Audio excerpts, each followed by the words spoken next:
Alright, good morning, and here we are yet again for another session of MENG 3310 Fluid Mechanics. Alright, so I let you out early last night to go watch the debates, so I'm going to record a quick lecture here, sort of introducing Reynolds transport theorem and the concept of a control volume. Alright, so let's see. Again, this is going to be a little bit shorter than a normal lecture. Normally have a 3-hour session, but we already went through a lot of that time yesterday working on our exams, so I hope you all enjoyed that, or at least tolerated it enough to get through it. I've heard some people say it was really hard, some people say it was really easy, so we'll see. I guess that's about right then in that case.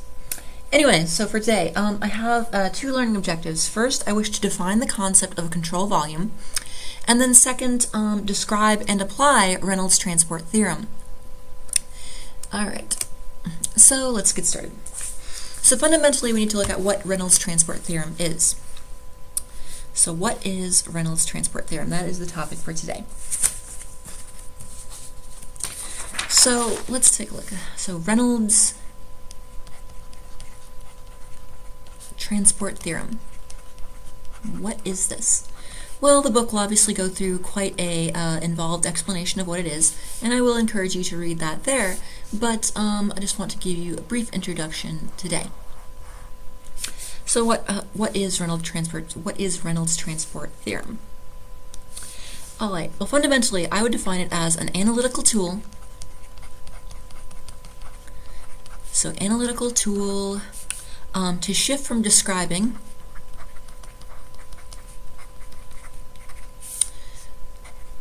So let's write this and then sort of look at the implications of this. Describing the laws governing the laws governing fluid motion.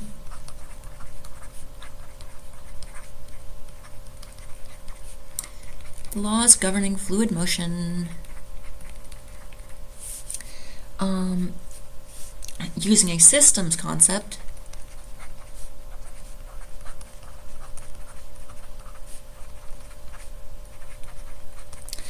to one using a control volume approach.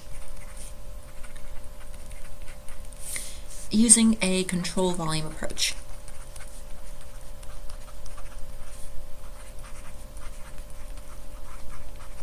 So, let's look at some of the keywords here.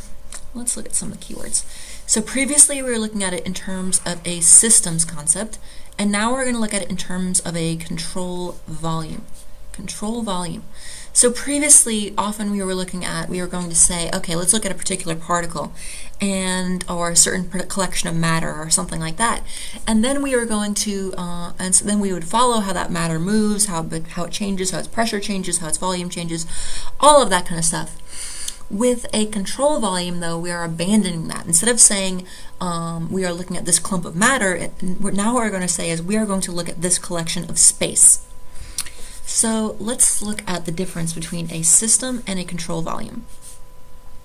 System versus a control volume. We do need to be very aware of so this is basically some definition terms. What do I mean for a system in terms of fluid mechanics? System versus control volume.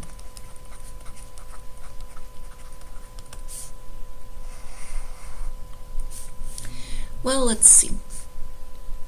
So a system. What is a system? Well, a system, fundamentally, we could define it as a collection of matter.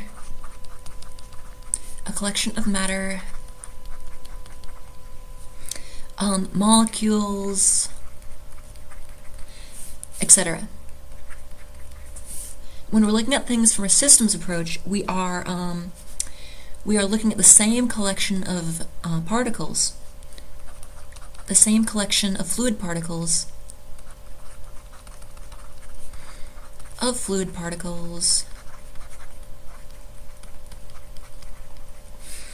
through X, Y, Z, etc. X, Y, Z, T, etc. And we're dealing with a specific known quantity of matter.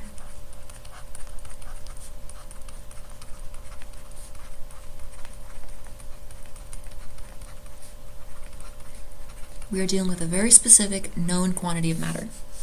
Control volume is something very different. Instead of looking at a fixed collection of matter, we are now going to look at a certain space.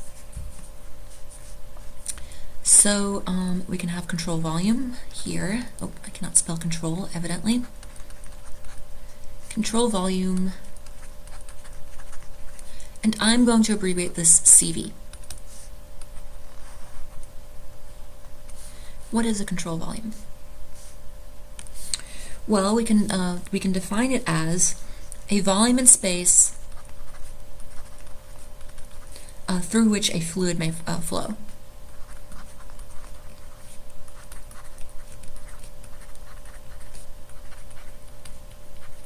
Through which a fluid may flow.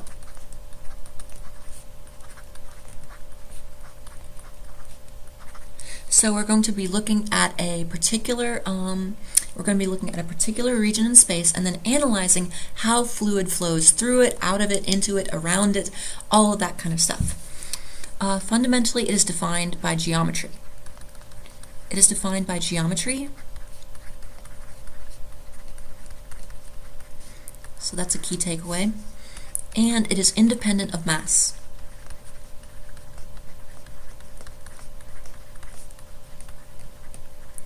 Independent of mass.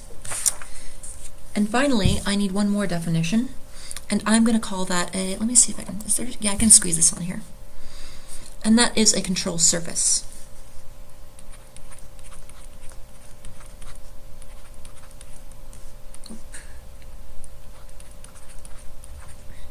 Now don't confuse this with airplanes. If any of y'all who are familiar with aeronautics have probably heard the term control surface, and on an air vehicle, an airplane or something like that, maybe even on submarines in certain cases, a control surface is things like an aileron or something like that, a structure on the plane that directs the flow or directly controls the flow of fluid.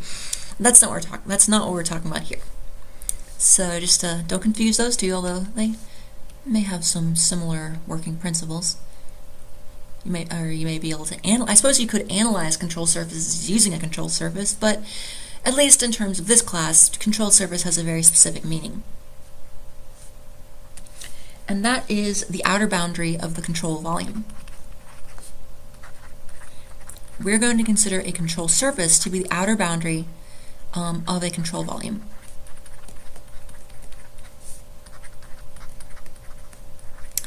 Now, I want to talk about a few types of control volumes. So I may periodically check to make sure this is still recording, and we are good, and yes, we are. Okay. Now, let's see. So I want to talk about some types of control volumes, or examples of control volumes, and we can and from these we can sort of get a picture for how these work. We can gain an appreciation for how these work. So let us consider a few examples of control volumes.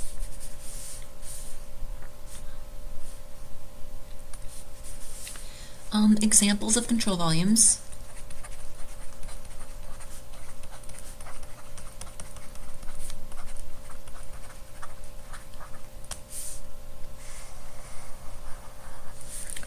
Well, the first and easiest type is going to be a fixed control volume. A fixed control volume simply means a control volume that is stationary. It is at rest relative to its surroundings. It's a fixed size, it's a fixed shape, it's a fixed size. All of the geometry is nailed down. So we could have a fixed control volume. Oh my goodness, I cannot write today. Fixed control volume, and let's look at this. So a simple example for this might be, say, a pipe. Now let's say we had a pipe that started out at 1 diameter, but then, maybe I'll show it going like this here. Maybe it narrows to another diameter. So we start out with a wider diameter, and then we narrow to another diameter. And I could define my control volume as perhaps something like this here. Maybe I'll define my control volumes here in orange. Maybe I'll let my control volume be this here. So I'm going to say that from along here, the control volume is simply the walls of the pipe, and then here and here they're only an imaginary boundary. The fluid is perfectly free to flow right through them. So in this case, what you would have is you would you would have fluid coming in one end and out the other, which is not that surprising. So if it was water, we might have something like this. We'd have fluid coming in this way and out the other. Although I suppose we could have it just as easily going the other direction.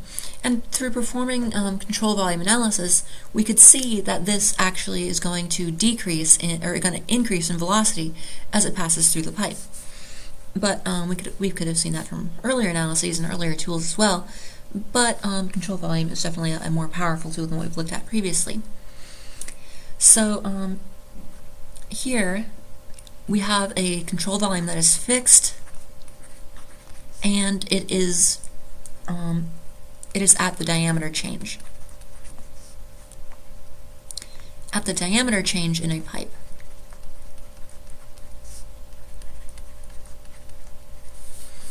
Okay, so that's one type of control volume. Now let's consider another type of control volume, a moving control volume.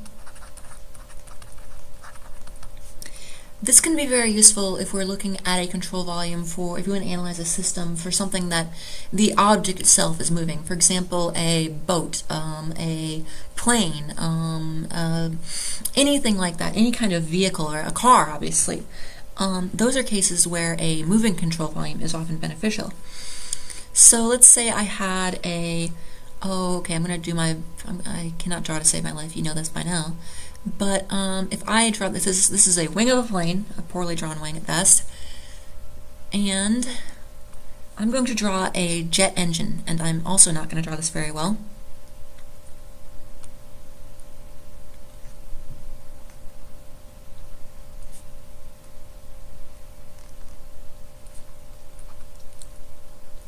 So let's say I have a jet engine, and this thing is flying around through the air. This is the wing of the plane right here. Maybe this is the fuselage, or I really should just give up at this point. I can't draw. Okay, anyway, let's just say this is the wing of a plane, and it's supported by this big strut here, and then there is there's a jet engine down here.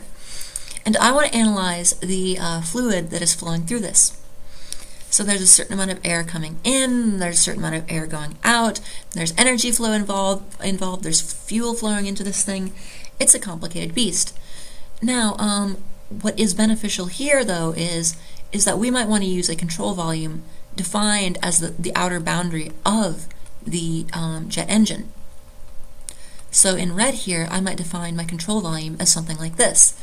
In here, the control volume is not stationary, at least with respect to the Earth. It's moving with the Earth. It's moving with respect to the Earth, but it is stationary with respect to the jet engine. And because that's what we really want to analyze, this can work quite well. Here, control volume is moving with a jet engine. So often we'll use moving control volumes for when we wish to analyze objects that are themselves moving with respect to their surroundings. And finally, a third type we might look at is a deforming control volume. With this one and this one, their geometry remains the same. This one literally just sits still, the fixed one just sits still, doesn't move at all. This one moves at maybe a constant velocity or something like that, but it doesn't change its shape. A deforming control volume, however, in some cases may. So there may be cases where it's beneficial to look at a deforming control volume. And let me give you an example of that. Let's say I have a piston. And this is a piston, and let's say we have something like this, and the piston here is like this, and this thing's going to move up and down. And there's the walls of the vessel here, and the piston can move back and forth freely. So this piston is going to move up and down like this. But let's say I'm interested in what's happening inside of the piston. Well, in this case, I might define my control volume as just the pieces just the amount of material or fluid or just the space really inside the piston.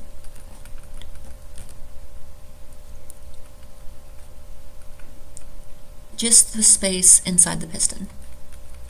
And we're not going to be looking at, now at first it may seem this is, in certain cases this might actually be a fixed volume of air, a fixed amount of matter, but what tends to happen in pistons, especially like say engines and things like that, is material is continually being traded back and forth. So you may be, air is going to flow in, fuel is going to flow in, exhaust is going to go out, etc. And so we don't want to look at the same collection of matter. Instead, we are going to be considering a certain volume of space. But we're looking, if we're interested in the inside of the piston, this volume does not remain constant. The piston moves up and down, and the control volume as such will deform with the moving piston.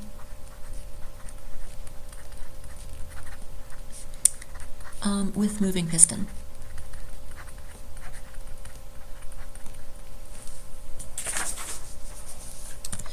All right, so let's see here. If I look again at control volumes, a few more notes here.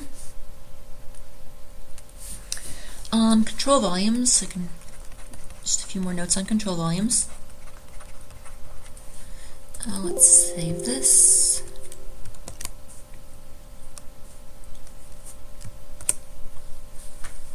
A few more notes on control volumes.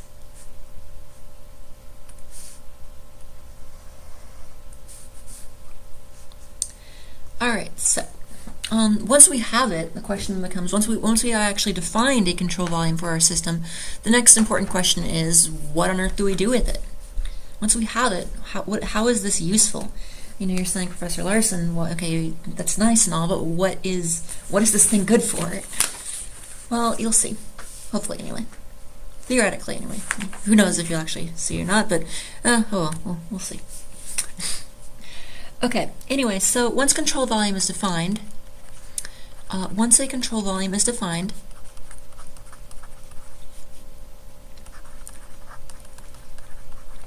it is used to analyze the flow of some quantity or property. The flow of a quantity, I should say, probably better, of a quantity. Or quantities, doesn't have to just be one, it can be multiple quantities, across the boundary.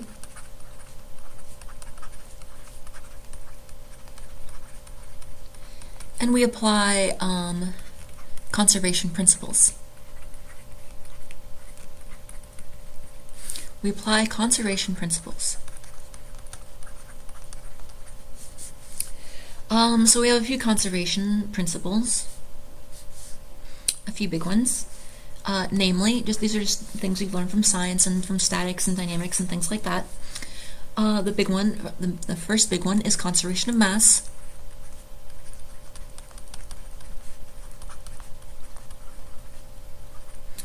Now, we know in certain cases mass is not conserved for dealing with nuclear reactions, and energy can be converted into mass and back and forth, but you know what, in anything you're going to see in fluid mechanics class, in most mechanical or civil engineering applications, any rate of mass loss is not going to be important. So generally we can consider it a safe assumption that mass is going to be conserved. Then there's obviously conservation of linear momentum.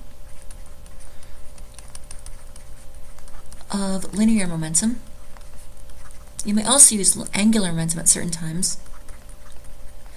And then conservation of energy.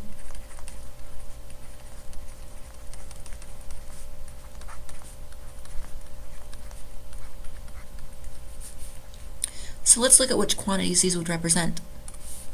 The conservation of mass, well, this would be our m dot. If you have not seen this term before, m dot would be the change in basically a mass flow rate, mass per second. A flow, the amount of matter that flows past a surface over time. Conservation of momentum, well, we could use, say, mv would be another way of putting it. We could say mv, something like that, mass times velocity. Or we could also say m rho v. If we take density and multiply by volume, we'll get mass. And so again, remember our big barred v here means volume. My lowercase v here will refer to velocity. And then conservation of energy. Well, if we have a relationship, say dE, we can have the relationship dE over dt is equal to q dot minus work dot, q dot minus w dot. What this means is the energy change, the flow, if there's any net change in energy in a system or in our control volume, it's going to be equal to the rate that we're putting heat into the system and minus the rate that we're taking work out of the system. Okay, so next I want to talk about extensive versus intensive properties. Extensive versus intensive properties.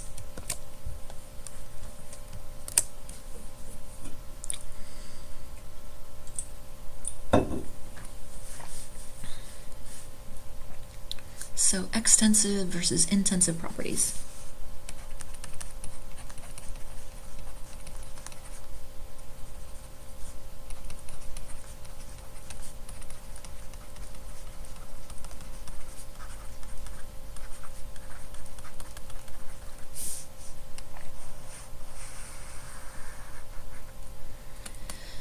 Extensive versus intensive properties. All right, so let's see here. Well, let's see. We've talked about this before, or sort of we've hinted at this in the previous slide.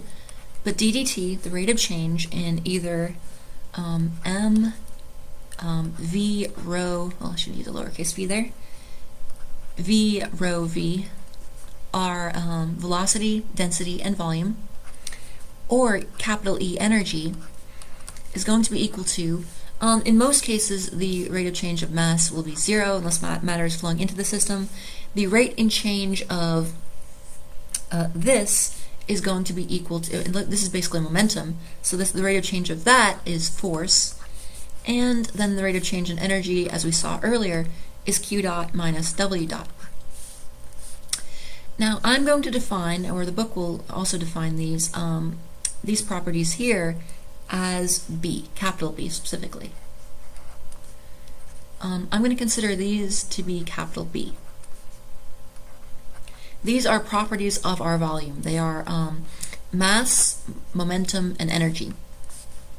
And so capital B is going to be our extensive property. Capital B here is going to be the total amount. The total amount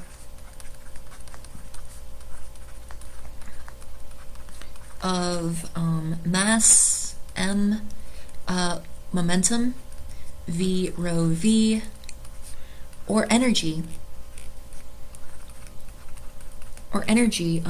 contained in the control volume at any given time. In the control volume, or I should even say the total control volume,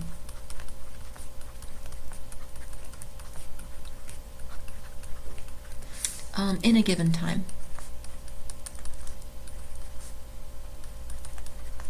So we look at our entire control volume and we say, okay, what is the absolute amount of all of these things that it has? I mean, how much mass is it at? You know, if I want to find m here, I can just put the thing on a scale and say, this is how much mass this thing has. But anyway, this is going to be, of course, mass dependent or material dependent. That is why we call this an extensive property. An extensive property, if you might have heard this term before in physics or chemistry class or some other engineering course, an extensive property is one that depends on the amount of mass.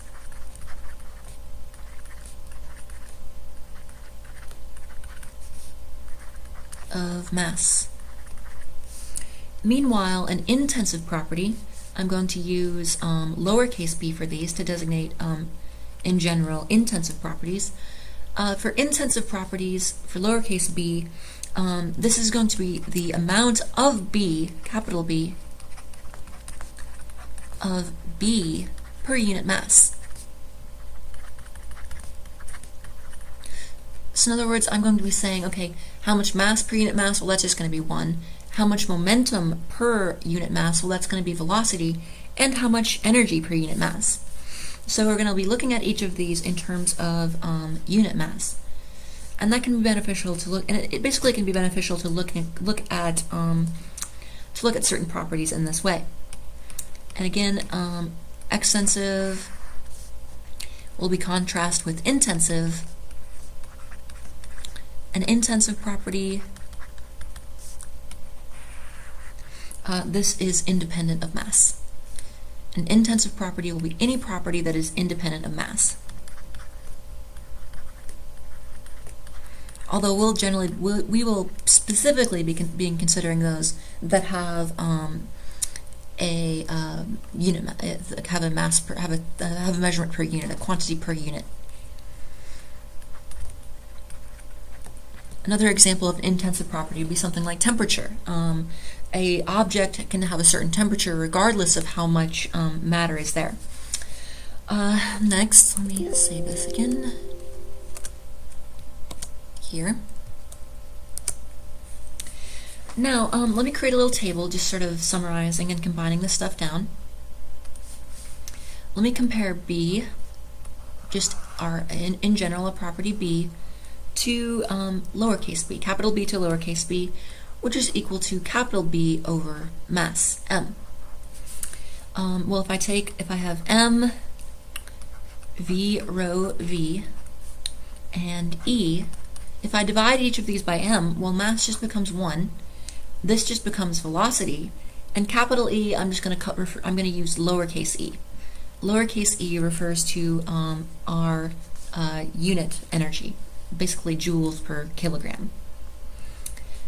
Then I can also say here, I also want to mention the time dependency here, time relationship.